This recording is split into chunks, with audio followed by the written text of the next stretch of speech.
एक सेठ जी बड़े कंजूस थे। एक दिन उन्होंने दुकान पर बेटे को बैठा दिया और बोले कि बिना पैसे लिए किसी को कुछ मत देना, मैं अभी आया।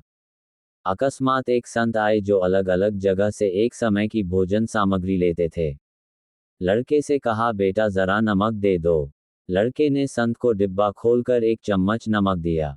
सेठ जी आए तो देखा कि डिब्बा खुला पड़ा था। सेठ जी ने कहा कि क्या बेचा? बेटा बोला, एक संत जो तालाब पर रहते हैं, उनको एक चम्मच नमक दिया था। सेठ का माथा ठनका। वो बोले, अरे मूर्ख, इसमें तो जहरीला पदार्थ है। अब सेठ जी भागकर संत के पास गए।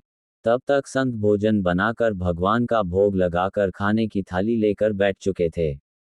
सेठ जी दूर से ही बोले, महाराज रुकिए, आप जो नमक लाए थे, नमक नहीं था बल्कि जहरीला पदार्थ था। कृपा करके आप ये भोजन न करें। संत जी बोले, भाई हम तो प्रसाद लेंगे ही, क्योंकि भोग लगा दिया है। भोग लगाकर भोजन छोड़ नहीं सकते। अगर भोग नहीं लगता तो भोजन बेशक छोड़ देते। ये कहकर संत ने भोजन को प्रसाद समझकर खाना शुरू कर दिया। सेठ जी के होश उड़ गए। वो रात भर वहीं बैठे रहे। सेठ को रह रहकर ये चिंता सता रही थी कि अगर संत को कुछ हो गया तो बड़ी बदनामी होगी। रात में अगर तबीयत बिगड़ी तो कम से कम वैद्य को दिखा देंगे। सोचते सोचते उसे नींद आ गई। सुबह रोज की तरह संत जल्दी उठ गए और नदी में स्नान करने लगे। सेठ जी ने कहा, महाराज तबीयत तो ठीक है। संत बोले, भगवान की कृपा है।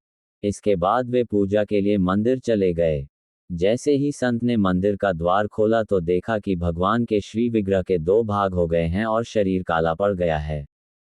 ये देखते ही सेठ को सब समझ आ गया कि भक्त के अटल विश्वास को देखकर भगवान ने भोजन का जहर भोग के रूप में स्वयं ग्रहण कर लिया और भक्त को प्रसाद ग्रहण कराया।